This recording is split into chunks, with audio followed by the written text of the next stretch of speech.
বাবা লোকনাথ দেবের তিরোধান দিবস। বাবা লোকনাথ দেবের কাছে কিছু চেয়ে নিতে হবে আজকে।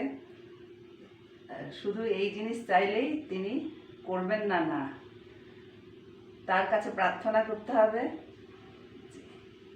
হে লোকনাথ দেব, তুমি জগতের লোকনাথ, তুমি আমায় সামর্থ্য দাও, আমি যাতে তোমার ভক্তদের জন্য কিছু সাহায্য করতে পারি, যারা তোমাকে ভালোবাসে, যারা তোমার ভক্ত, তাদেরকে যেন আমি কিছু করতে পারি। লোকনাথ দেব ভারতী আশ্রমে তিনি ধ্যানমগ্ন থাকতেন।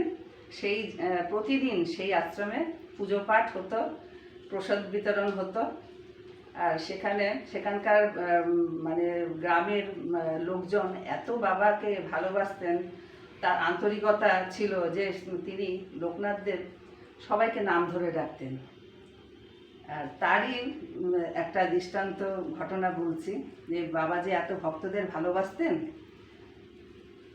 একদিন ভারতী ধামে বাবা লোকনাথ দেব ধ্যানমগ্ন ছিলেন। সেই সময় শীতলা দেবী, মা শীতলা এসতেন তার কাছে, এসে তার সঙ্গে দেখা করতে চাইছেন।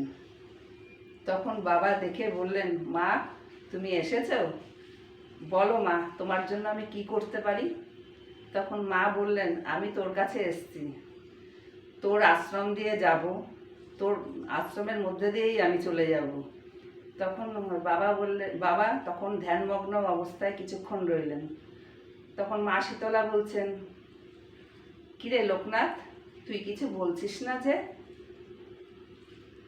তখন লোকনাথ দেব বলল, মা এখানে আমার বাস, এখানে অনেক জীব রয়েছে, অনেক আমার সন্তানেরা রয়েছে, আমার আশ্রয়ে অনেক জীবজন্তু বাস করে। তুমি যদি এই আশ্রম দিয়ে যাও, তাহলে এই আশ্রম আর আশ্রম থাকবে না, এটা মহামারী হয়ে যাবে। তখন মা বললেন, তবে লোকনাথ তুই কি চাস? তখন লোকনাথ হেসে বললেন, মা তোমার যাওয়া দিয়ে কথা, তুমি যাবে তো? তুমি আশ্রমের নিচু অংশে, নিচু জমিটা যে আছে, সেই পথ দিয়ে তুমি চলে যাও, উঁচু রাস্তা দিয়ে তুমি যেও না, আশ্রমের পথ দিয়ে যেও না। তখন মা বললেন যে এটা আমার কাছে, লোকনাথ দেব বললেন, এটা আমার করুণা, তোমাকে আমি বলছি তুমি নিচু রাস্তা দিয়ে চলে যাও। তখন মা বললেন যে ঠিক আছে, তুমি যখন চাইছো। মা বললেন, লোকনাথ তুই যখন চাইছিস আমি নিচু রাস্তা দিয়ে যাই, নিচু জমিতে, সেটাই হবে, তাই যাব। তখন এই কথা বললেন। তখন লোকনাথ দেব তাকে প্রণাম করলেন, মা শীতলাকে প্রণাম করলেন, মা শীতলা দেবী চলে গেলেন। তারপর চলে যাওয়ার কিছুদিন পরে শোনা যায় যে তিনি যেই পথ দিয়ে তিনি গিয়েছিলেন, সেই পথে সব যত জীবজন্তু মানুষ সব তার ওপর প্রভাব ফেলেছে। এই ঘটনার পরে লোকনাথ দেবকে ওখানকার মানে গ্রামের লোকেরা বা ভারতী আশ্রমের লোকেরা সবাই স্নেহ আর ভালোবাসা তার ওপর বেড়ে গেল। এই ঘটনা থেকেই বোঝা যায় যে তিনি ভক্তদের কত ভালোবাসতেন।